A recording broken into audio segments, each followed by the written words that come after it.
नमस्कार दोस्तों, जय हिंद जय भारत। स्वागत है आप सभी का जग्गू भाईजी डिफेंस एकेडमी के यूट्यूब चैनल पर।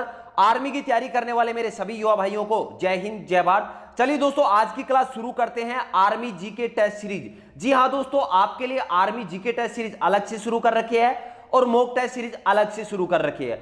आज हम डिस्कशन करने वाले हैं टेस्ट सीरीज नंबर 17 और कम से कम मैं आपको 100 मॉक टेस्ट सीरीज करवाने वाला हूं। अगर सच में आप भी आर्मी भर्ती की तैयारी करते हैं तो मात्र एक क्लास कंप्लीट देखो, उसके बाद आप डिसाइड करना कि इस चैनल पर आपको क्लास लेना है या नहीं लेना है। सेशन शुरू करने से पहले आपके सामने एक मोटिवेशन कोटेशन देखते हैं। मोटिवेशन कोटेशन, उम्मीद मत छोड़ना, कल का दिन आज से बेहतर होगा। जी हां दोस्तों, ये मोटिवेशनल कोटेशन आपके ऊपर बिल्कुल स्टिक बैठती है। अगर आप भी सच में आर्मी में भर्ती होना चाहते हो तो मैं आपको यही कहना चाहूंगा कि उम्मीद मत छोड़ो, लगातार प्रैक्टिस करते रहो, चाहे आप वर्कआउट करो या आप स्टडी करो। अगर आप कंटिन्यू करते जाओगे तो आपका आने वाला दिन बेहतरीन होगा और आप अपनी मंजिल के नजदीक पहुंच जाओगे। तो चलिए आज का ये सेशन शुरू करते हैं। सेशन बहुत ही खास होने वाला है, क्लास अंत तक जरूर देखें। चलिए पहला क्वेश्चन आपके सामने है, भारत में सबसे अधिक उपजाऊ मृदा कौन सी है। क्वेश्चन नंबर 1 आपसे पूछा गया है कि भारत में सबसे अधिक उपजाऊ मृदा कौन सी है। ऑप्शन आपके सामने है। ऑप्शन ए चूनेदार मृदा, ऑप्शन बी लाल मृदा, ऑप्शन सी काली मृदा, ऑप्शन डी जलोढ़ मृदा। तो इस क्वेश्चन का सही जवाब होगा ऑप्शन डी आपका सही होगा, जलोढ़ मृदा। सबसे अधिक उपजाऊ मृदा कौन सी है? जलोढ़ मृदा है। अब वो इंपॉर्टेंट क्वेश्चन डिस्कशन कर लेते हैं जो आर्मी के एग्जाम में पूछे गए हैं, मिट्टियों से संबंधित या मृदा से संबंधित। चलिए पहला क्वेश्चन आपसे पूछा जाएगा कि भारत में सर्वाधिक क्षेत्र में पाई जाने वाली मृदा कौन सी है। क्वेश्चन नंबर 1, भारत में सर्वाधिक क्षेत्र में पाई जाने वाली मृदा कौन सी है? तो आपका आंसर रहेगा जलोढ़ मृदा। कौन सी मिट्टी पाई जाती है? जलोढ़ मृदा। नेक्स्ट क्वेश्चन पूछा गया था कि भारतीय कृषि अनुसंधान परिषद के अनुसार भारत में कितने प्रकार की मिट्टियां पाई जाती हैं? तो आपका आंसर क्या रहेगा? 8 प्रकार की मिट्टियां पाई जाती हैं। नेक्स्ट और वेरी इंपॉर्टेंट क्वेश्चन कि नवीन जलोढ़ मिट्टी को अन्य किस नाम से जाना जाता है। क्वेश्चन क्या पूछा गया था? रिपीट कर रहा हूं कि नवीन जलोढ़ मिट्टी को अन्य किस नाम से जाना जाता है? आंसर क्या रहेगा? खादर नाम से जाना जाता है। नेक्स्ट क्वेश्चन कि पुरानी जलोढ़ मिट्टी का अन्य नाम क्या है? बागर। पुरानी जलोढ़ मिट्टी को कहते हैं बागर और नवीन जलोढ़ मिट्टी को क्या कहते हैं? खादर कहते हैं। दोनों ही वेरी इंपॉर्टेंट क्वेश्चन है। और नेक्स्ट इंपॉर्टेंट क्वेश्चन, ये क्वेश्चन तो आर्मी के एग्जाम में 4 से 5 बार पूछा हुआ है। कपास की खेती के लिए सर्वोत्तम मिट्टी कौन सी होती है? क्वेश्चन क्या पूछा गया था कि कपास की खेती के लिए सर्वोत्तम मिट्टी कौन सी है? तो आपका आंसर क्या रहेगा? काली मिट्टी। दोस्तों ये सभी क्वेश्चन आर्मी के एग्जाम में पूछे हुए क्वेश्चन है। चलिए चलते हैं नेक्स्ट क्वेश्चन पर। नेक्स्ट क्वेश्चन आपसे पूछा गया है, विश्व का सबसे बड़ा नदी द्वीप माजुली का निर्माण कौन सी नदी करती है? क्वेश्चन आपसे पूछा गया है, विश्व का सबसे बड़ा नदी द्वीप माजुली का निर्माण कौन सी नदी करती है? ऑप्शन आपके सामने है। Option A Ganga, option B Yamuna, option C Brahmaputra, option D Godavari. तो इस क्वेश्चन का सही जवाब होगा ऑप्शन सी ब्रह्मपुत्र। विश्व का सबसे बड़ा नदी द्वीप कौन सा है? माजुली है। इसका निर्माण कौन सी नदी करती है? ब्रह्मपुत्र नदी है। माजुली द्वीप किस राज्य में स्थित है? असम राज्य में स्थित है। कुछ इंपोर्टेंट क्वेश्चन जो कि ब्रह्मपुत्र नदी से संबंधित बनते हैं और आर्मी के एग्जाम में पूछे हुए हैं। ब्रह्मपुत्र नदी का उद्गम स्थल कौन सा है, जहां कहां से ये निकलती है? तो तिब्बत के पठार पर स्थित एक मानसरोवर झील है, इस झील के पास से निकलती है। नेक्स्ट क्वेश्चन कि ब्रह्मपुत्र नदी को 4 अन्य नामों से जाना जाता है। वेरी इंपॉर्टेंट क्वेश्चन है, आर्मी के एग्जाम में बार बार ये क्वेश्चन रिपीट होते हैं। क्वेश्चन क्या पूछा जाता है कि ब्रह्मपुत्र नदी को 4 नामों से जाना जाता है। कौन कौन से? जहां से ये नदी निकलती है, चीन का जो तिब्बत पठार है, मानसरोवर झील के पास से निकलती है, वहां पर इस नदी को सांगपो नदी के नाम से जाना जाता है। किस नाम से जाना जाता है? सांगपो नदी के नाम से जाना जाता है। जब ये नदी भारत में प्रवेश करती है अरुणाचल प्रदेश राज्य के अंदर, तो ब्रह्मपुत्र नदी को दिहांग नदी के नाम से जाना जाता है। आपसे क्वेश्चन पूछा जा सकता है कि ब्रह्मपुत्र नदी को अरुणाचल प्रदेश में किस नाम से जाना जाता है? तो आपका आंसर रहेगा दिहांग नदी। कौन सी नदी के नाम से? दिहांग नदी के नाम से जाना जाता है। और असम में इस नदी को ब्रह्मपुत्र नदी के नाम से जाना जाता है। कहां पर? असम राज्य में ब्रह्मपुत्र नदी के नाम से जाना जाता है। एक इंपॉर्टेंट क्वेश्चन कि बांग्लादेश में ब्रह्मपुत्र नदी को किस नाम से जाना जाता है? बांग्लादेश में ब्रह्मपुत्र नदी को किस नाम से जाना जाता है? तो इसका आंसर रहेगा जमुना नदी। सभी 4 इंपोर्टेंट क्वेश्चन बनते हैं कि जहां से इस नदी का उद्गम होता है, तिब्बत का पठार जो चीन में है, तो वहां पर इस नदी को सांगपो नदी के नाम से जाना जाता है। जहां पर भारत में प्रवेश करती है। अरुणाचल प्रदेश राज्य में इस नदी को दिहांग नदी के नाम से जाना जाता है और असम में इस नदी को ब्रह्मपुत्र नदी के नाम से जाना जाता है और बांग्लादेश में ब्रह्मपुत्र नदी को जमुना नदी के नाम से जाना जाता है। तो ये सभी इंपॉर्टेंट क्वेश्चन है, बिल्कुल ध्यान में रखना है इन क्वेश्चन को। चलिए चलते हैं next question, question number 3। Question number 3 आपसे पूछा गया है, विधानसभा अध्यक्ष स्पीकर अपना त्याग पत्र किसको देता है? रिपीट कर रहा हूं क्वेश्चन को, जितने भी भाई जुड़ चुके हैं सभी को जय हिंद। विधानसभा अध्यक्ष स्पीकर अपना त्याग पत्र किसको देता है? ऑप्शन आपके सामने है। ऑप्शन ए राष्ट्रपति, ऑप्शन बी राज्यपाल, ऑप्शन सी मुख्यमंत्री, ऑप्शन डी विधानसभा उपाध्यक्ष। तो इस क्वेश्चन का सही जवाब होगा ऑप्शन डी आपका सही होगा। विधानसभा उपाध्यक्ष को विधानसभा अध्यक्ष त्याग पत्र देता है। चलिए अब कुछ इंपॉर्टेंट क्वेश्चन विधानसभा अध्यक्ष से बनने वाले सभी इंपॉर्टेंट क्वेश्चन डिस्कशन करते हैं। पहला इंपॉर्टेंट क्वेश्चन कि विधानसभा अध्यक्ष का चुनाव विधानसभा के सदस्य करते हैं। विधानसभा अध्यक्ष का चुनाव किसके द्वारा किया जाता है? विधानसभा के जो सदस्य होते हैं वो विधानसभा का अध्यक्ष चुनते हैं। नेक्स्ट और इंपॉर्टेंट क्वेश्चन कि विधानसभा सदस्य के लिए न्यूनतम आयु कितनी होनी चाहिए? 25 वर्ष। दोस्तों मैं आपको बता दूं कि ये सभी क्वेश्चन आर्मी के एग्जाम की दृष्टि से काफी इंपॉर्टेंट हैं और ये सभी वो क्वेश्चन है जो आर्मी के एग्जाम में पूछे हुए क्वेश्चन हैं।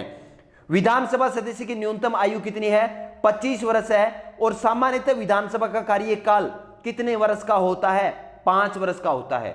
नेक्स्ट और वेरी इंपॉर्टेंट क्वेश्चन कि विधानसभा सदस्यों की सबसे ज्यादा संख्या किस राज्य में है? उत्तर प्रदेश में। किस राज्य में स्थित है? उत्तर प्रदेश में सबसे ज्यादा विधानसभा सदस्यों की संख्या है। चलिए चलते हैं next question, question number 4। Question number 4 आपसे पूछा गया है कि भारत और श्रीलंका को अलग करने वाली जल संधि कौन सी है? क्वेश्चन नंबर 4 रिपीट कर देता हूं, भारत और श्रीलंका को अलग करने वाली जल संधि कौन सी है? ऑप्शन आपके सामने है। ऑप्शन ए पाक जल संधि, option B 10 degree channel, option C 8 degree channel, option D great channel. तो इस क्वेश्चन का सही जवाब होगा ऑप्शन ए। जितने भाई ऑप्शन ए कर रहे हैं उन सभी का सही है, पाक जल संधि। भारत और श्रीलंका को पाक जल संधि अलग करती है। चलिए कुछ इंपॉर्टेंट क्वेश्चन, श्रीलंका की राजधानी क्या है? आर्मी के एग्जाम में राजधानियां भी इंपॉर्टेंट हैं। जितने भी इंपॉर्टेंट देश हैं उन सभी की राजधानी आर्मी के एग्जाम में पूछी जाती है। तो श्रीलंका की राजधानी है श्री जयवर्धनेपुरम कोट्टे और यहां की जो मुद्रा है वो है रुपया। चलिए चलते हैं नेक्स्ट क्वेश्चन, क्वेश्चन नंबर 5।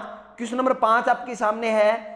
दोस्तों इस क्लास को कंप्लीट देखना। अगर सच में आप भी आर्मी भर्ती की तैयारी करते हो तो मैं आपको चैलेंज करता हूं कि YouTube के ऊपर आर्मी के लिए आपको इससे बेहतरीन क्लास नहीं मिलेगी। ये मेरा आपसे चैलेंज है।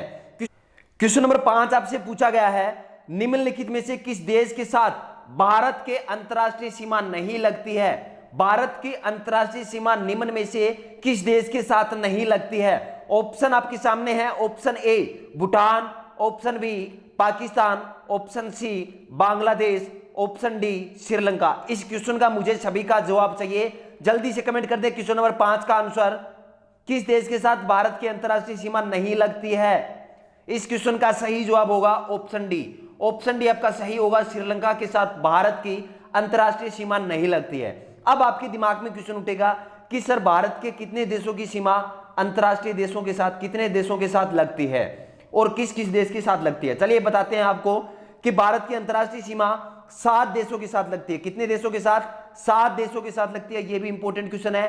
क्वेश्चन आपसे पूछा जा सकता है कि भारत के कितने राज्यों की सीमा, भारत की सीमा कितने देशों के साथ लगती है? तो आपका आंसर रहेगा 7 देशों के साथ लगती है। कौन कौन से हैं? बांग्लादेश, चीन, पाकिस्तान, नेपाल, भूटान, म्यांमार और अफगानिस्तान के साथ। इनको याद करने की ट्रिक है, बचपन में BA, बै से बांग्लादेश, च से चीन, पै से पाकिस्तान, न से नेपाल, मैं से म्यांमार, बी से भूटान और ए से अफगानिस्तान। दोस्तों इंपॉर्टेंट 2 क्वेश्चन बनते हैं कि सर्वाधिक सीमा किस देश के साथ लगती है? तो आपका आंसर रहेगा बांग्लादेश। और सबसे कम अंतरराष्ट्रीय सीमा किस देश के साथ लगती है? अफगानिस्तान के साथ। चलिए नेक्स्ट क्वेश्चन देखते हैं। नेक्स्ट क्वेश्चन, क्वेश्चन नंबर 6 आपके सामने है। Question number 6 very important question कि भारत के किस शहर को भारत का सिलिकॉन वैली कहा जाता है? क्वेश्चन आपसे पूछा गया है कि भारत के किस शहर को भारत का सिलिकॉन वैली कहा जाता है? ऑप्शन आपके सामने है। Option A Hyderabad, option B Bengaluru, option C Kolkata, option D Mumbai. तो इस क्वेश्चन का सही जवाब होगा ऑप्शन बी बेंगलुरु। बेंगलुरु को भारत का सिलिकॉन वैली कहा जाता है। सिलिकॉन वैली एक जगह है दोस्तों, कैलिफोर्निया अमेरिका, संयुक्त राज्य अमेरिका में एक स्थित जगह है, औद्योगिक क्षेत्र के लिए काफी प्रसिद्ध है, इसीलिए भारत के किस शहर को सिलिकॉन वैली कहा जाता है? बेंगलुरु को। चलिए next question, question number 7, very important question, कि ईसाई धर्म का संस्थापक कौन था? इस क्वेश्चन का मुझे सभी का जवाब चाहिए। जितने भी भाई जुड़ चुके हैं सभी को जय हिंद जय भारत। क्वेश्चन नंबर 7 का आंसर कमेंट कर दें, ईसाई धर्म का संस्थापक कौन था? दोस्तों कमेंट किया करो आंसर का, जिससे आपको अपना लेवल पता चलेगा कि आपकी तैयारी किस लेवल पर चल रही है। ईसाई धर्म का संस्थापक कौन था? ऑप्शन ए ईसा मसीह है, option B Joseph, option C Andrews, option D Peter. तो इस क्वेश्चन का सही जवाब होगा ऑप्शन ए। जितने भाई ऑप्शन ए कर रहे हैं उन सभी का सही है। ईसाई धर्म का संस्थापक कौन था? ईसा मसीह है। चलिए अब कुछ इंपॉर्टेंट क्वेश्चन डिस्कशन करते हैं जो कि ईसाई धर्म से संबंधित हैं और आर्मी के एग्जाम में पूछे गए थे। पहला क्वेश्चन आपके सामने है कि ईसा मसीह के जन्म दिवस को किस दिवस के रूप में मनाया जाता है? तो आपका आंसर रहेगा क्रिसमस के रूप में मनाया जाता है। नेक्स्ट क्वेश्चन, कि ईसाई धर्म का पवित्र ग्रंथ या प्रमुख ग्रंथ कौन सा है?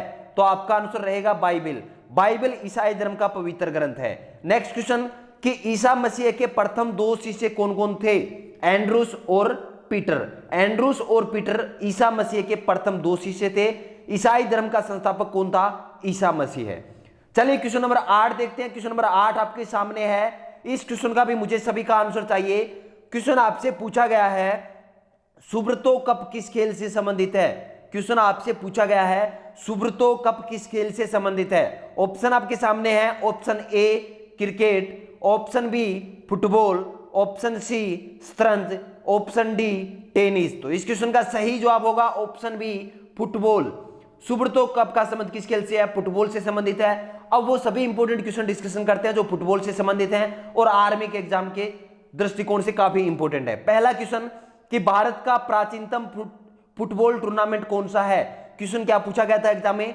भारत का प्राचीनतम फुटबॉल टूर्नामेंट कौन सा है? आपका आंसर रहेगा डूरंट कप। कौन सा कप? Durand cup. नेक्स्ट और वेरी इंपॉर्टेंट क्वेश्चन, कि फुटबॉल खिलाड़ी एडिसन अरांटेस डो नासोमिंटो को किस नाम से जाना जाता है? ब्लैक पर्ल के नाम से जाना जाता है। किस नाम से? ब्लैक पर्ल के नाम से जाना जाता है। आपसे क्वेश्चन ये पूछा जाएगा कि किस फुटबॉल खिलाड़ी को ब्लैक पर्ल के नाम से जाना जाता है? तो आपका आंसर रहेगा एडिसन अरांटेस डो नासोमिंटो। नेक्स्ट क्वेश्चन आपसे पूछा जा सकता है कि इस खिलाड़ी का एडिसन अरांटेस डो नासोमिंटा का संबंध किस देश से है? तो आपका आंसर रहेगा ब्राजील देश से इनका संबंध है। नेक्स्ट क्वेश्चन, कि फ्रांस और रूस का राष्ट्रीय खेल क्या है? फुटबॉल है। फ्रांस और रूस का राष्ट्रीय खेल क्या है? फुटबॉल है। फुटबॉल में खिलाड़ियों की संख्या कितनी होती है? 11 होती है। शायद ये क्वेश्चन आप सभी को पता है, लेकिन इसी के साथ एक इंपॉर्टेंट क्वेश्चन बनता है कि रग्बी फुटबॉल में खिलाड़ियों की संख्या कितनी होती है? क्वेश्चन आपसे पूछा जाएगा कि रग्बी फुटबॉल में खिलाड़ियों की संख्या कितनी होती है?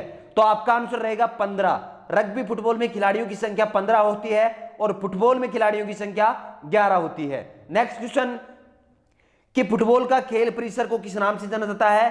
फील्ड के नाम से जाना जाता है। चलिए देखते हैं नेक्स्ट क्वेश्चन, क्वेश्चन नंबर 9। दोस्तों क्लास अंत तक देखना, क्लास के अंत में क्यूज क्वेश्चन करेंगे। जो भी क्यूज क्वेश्चन का सही जवाब देंगे उनके नाम नेक्स्ट क्लास में घोषित किए जाएंगे। क्वेश्चन नंबर 9 आपसे पूछा गया है, भारतीय सिनेमा की प्रथम अभिनेत्री कौन थी? क्वेश्चन नंबर 9 आपसे पूछा गया है, भारतीय सिनेमा की प्रथम अभिनेत्री कौन थी? ऑप्शन आपके सामने है, option A Mary Leela Rao, option B Devika Rani Roerich, option C Nargis Dutt, option D Kumari Rita Faria. तो इस क्वेश्चन का सही जवाब होगा option B Devika Rani Roerich. जो भी भाई ऑप्शन बी कर रहे हैं उन सभी का सही है।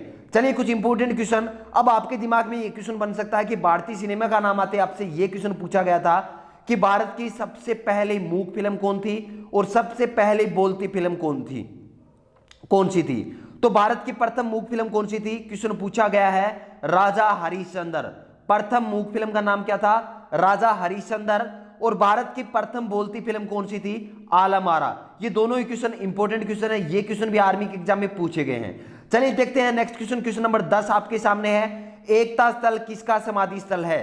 क्वेश्चन रिपीट कर रहा हूं, एकता स्थल किसका समाधि स्थल है? Option A Giani Zail Singh, option B Indira Gandhi, option C doctor Rajendra Prasad, option D Jagjivan Ram. तो इस क्वेश्चन का सही जवाब क्या होगा, जल्दी से कमेंट कर दें। ये क्वेश्चन मैं पहले आपको करवा चुका हूं, एकता स्थल किसका समाधि स्थल है? तो इस क्वेश्चन का सही जवाब होगा ऑप्शन ए, ज्ञानी जेल सिंह का समाधि स्थल का नाम क्या है? एकता स्थल है। ज्ञानी जेल सिंह भारत के 7वें राष्ट्रपति थे और इनके कार्यकाल के समय एक दो वेरी इंपॉर्टेंट, दो दुर्भाग्यपूर्ण परिस्थितियां इनकी घटना हुई थी। देखते हैं कौन कौन सी। इनके कार्यकाल के दौरान ऑपरेशन ब्लू स्टार और इंदिरा गांधी की हत्या जैसी दुर्भाग्यपूर्ण परिस्थितियों से गुजरना पड़ा था। चलिए next question, question number 11। Question number 11 very important question है। इस क्वेश्चन का मुझे सभी का जवाब चाहिए। 2.5 दिन का झोपड़ा कहां स्थित है? क्वेश्चन का आंसर कमेंट जरूर किया करो, जिससे आपको अपना लेवल पता चलेगा कि आपका लेवल आर्मी के एग्जाम के दृष्टिकोण से कहां तक आपका लेवल है। 2.5 दिन का झोपड़ा कहां स्थित है? ऑप्शन आपके सामने है। Option A Ajmer, option B Sasaram, option C Delhi, option D Jaipur. तो इस क्वेश्चन का सही जवाब होगा ऑप्शन ए अजमेर। 2.5 दिन का झोपड़ा अजमेर राजस्थान में स्थित है। इसका निर्माण किसने करवाया था? इसका निर्माण करवाया था कुतुबुद्दीन ऐबक ने। किसने करवाया था? कुतुबुद्दीन ऐबक ने। दोनों ही वेरी इंपॉर्टेंट क्वेश्चन है। चलिए क्वेश्चन नंबर 12 देखते हैं। क्वेश्चन नंबर 12 आपसे पूछा गया है, बक्सर का युद्ध कब हुआ था? क्वेश्चन नंबर 12, बक्सर का युद्ध कब हुआ था? ऑप्शन आपके सामने है। ऑप्शन ए 1761 ईस्वी, option B 1764, option C 1795, option D 1760। तो इस क्वेश्चन का सही जवाब होगा ऑप्शन बी 1764। बक्सर का युद्ध 1764 ईस्वी में हुआ था। किसने किसको पराजित किया था? बक्सर का युद्ध 22 अक्टूबर 1764 ईस्वी को हुआ था। अंग्रेजों ने, बंगाल का नवाब था मीर कासिम, इन्हें पराजित किया था। अंग्रेजों ने बंगाल के नवाब मीर कासिम को पराजित किया था। चलिए नेक्स्ट क्वेश्चन, क्वेश्चन नंबर 13, पाल वंश का संस्थापक कौन था? दोस्तों इस टेस्ट सीरीज में मैं कम से कम आपको 70 से 100 इंपॉर्टेंट क्वेश्चन आपको करवाने वाला हूं। आप काउंट कर लेना, कम से कम मैं आपको एक क्लास में 100 क्वेश्चन करवाता हूं। क्वेश्चन नंबर 13 आपसे पूछा गया है कि पाल वंश का संस्थापक कौन था? ऑप्शन आपके सामने है। Option A Gopal, option B Pushyabhuti, option C Danti Durg, option D Samanta Sen. तो इस क्वेश्चन का सही जवाब होगा ऑप्शन ए, पाल वंश का संस्थापक कौन था? गोपाल। अब आपके दिमाग में क्वेश्चन उठेगा कि सर पाल वंश का संस्थापक गोपाल था तो इनकी राजधानी क्या थी? इनकी राजधानी का नाम क्या था? मुंगेर। पाल वंश का संस्थापक गोपाल और इनकी राजधानी थी मुंगेर। चलिए देखते हैं नेक्स्ट क्वेश्चन। आज की क्लास का सेकंड लास्ट क्वेश्चन आपके सामने आ चुका है। इसके बाद एक क्वेश्चन करेंगे, उसके बाद क्विज क्वेश्चन होगा। जो भी क्विज क्वेश्चन का सही जवाब देंगे उनके नाम नेक्स्ट क्लास में घोषित किए जाएंगे। चलिए क्वेश्चन नंबर 14 आपसे पूछा गया है, बांदीपुर प्रोजेक्ट टाइगर रिजर्व किस राज्य में स्थित है? क्वेश्चन आपसे पूछा गया है, बांदीपुर प्रोजेक्ट टाइगर रिजर्व किस राज्य में स्थित है? ऑप्शन आपके सामने है। Option A Rajasthan, option B Maharashtra, option C Madhya Pradesh, option D Karnataka. तो इस क्वेश्चन का सही जवाब होगा option D Karnataka. Bandipur project tiger reserve किस राज्य में स्थित है? कर्नाटक राज्य में स्थित है। चलिए नेक्स्ट क्वेश्चन देखते हैं। क्वेश्चन नंबर 15 आज की क्लास का लास्ट क्वेश्चन आपके सामने आ चुका है। इस क्वेश्चन के बाद एक क्विज क्वेश्चन करने वाले हैं। द गाइड प्रसिद्ध उपन्यास किसने लिखा? द गाइड एक प्रसिद्ध उपन्यास है, इसको किसने लिखा था? Option A Chetan Bhagat, option B Arvind Ghosh, option C R K Narayan, option D Premchandra. तो इस क्वेश्चन का सही जवाब होगा ऑप्शन सी, द गाइड प्रसिद्ध उपन्यास है, किसने लिखा था? आर के नारायण ने। चलिए अब चलते हैं एक क्विज क्वेश्चन पर। क्विज क्वेश्चन करेंगे, इससे पहले दोस्तों मैं आपको बता दूं कि जो नेक्स्ट कल की क्लास का जो क्विज क्वेश्चन था उसके नाम मैं नहीं लिख पाया, इसलिए उनके नाम मैं नहीं घोषित कर पा रहा हूं। इस क्विज क्वेश्चन का जो भी सही जवाब देंगे उनके नाम नेक्स्ट क्लास में घोषित किए जाएंगे। दोस्तों आपको बता दूं कि इस क्लास को शेयर करने का काम आपका है, आपके लिए बेहतरीन से बेहतरीन कंटेंट बनाने का काम मेरा है। इसलिए दोस्तों क्लास खत्म होने के बाद इसे शेयर जरूर कर देना, आर्मी की तैयारी करने वाले हर भाई के पास इस क्लास को पहुंचा देना। चलिए देखते हैं क्विज क्वेश्चन। आज का क्विज क्वेश्चन है कि राष्ट्रीय गान जन गण मन सर्वप्रथम कब और कहां गाया गया था? Option A 1911 Calcutta, option B 1896 Calcutta, option C 1931 Calcutta, option D 1950 Delhi. दोस्तों इस क्विज क्वेश्चन का आंसर मुझे क्लास खत्म होने के बाद देना है। जो भी इसका सही जवाब देंगे उनके नाम नेक्स्ट क्लास में घोषित किए जाएंगे। तो आज की क्लास आपको कैसी लगी कमेंट करके जरूर बताओगे, और इस चैनल को अभी तक आपने सब्सक्राइब नहीं किया तो चैनल सब्सक्राइब जरूर कर लें, और पास में जो घंटी का निशान है इसे जरूर दबा लें। इस घंटी के निशान के लिए क्यों बोल रहा हूं, क्योंकि जैसे मैं कोई भी क्लास अपलोड करूंगा तुरंत आपके पास नोटिफिकेशन पहुंच जाएगा। तो आज की क्लास कैसी लगी कमेंट करके जरूर बताओगे, और अभी तक क्लास को लाइक नहीं किया तो लाइक जरूर कर दे।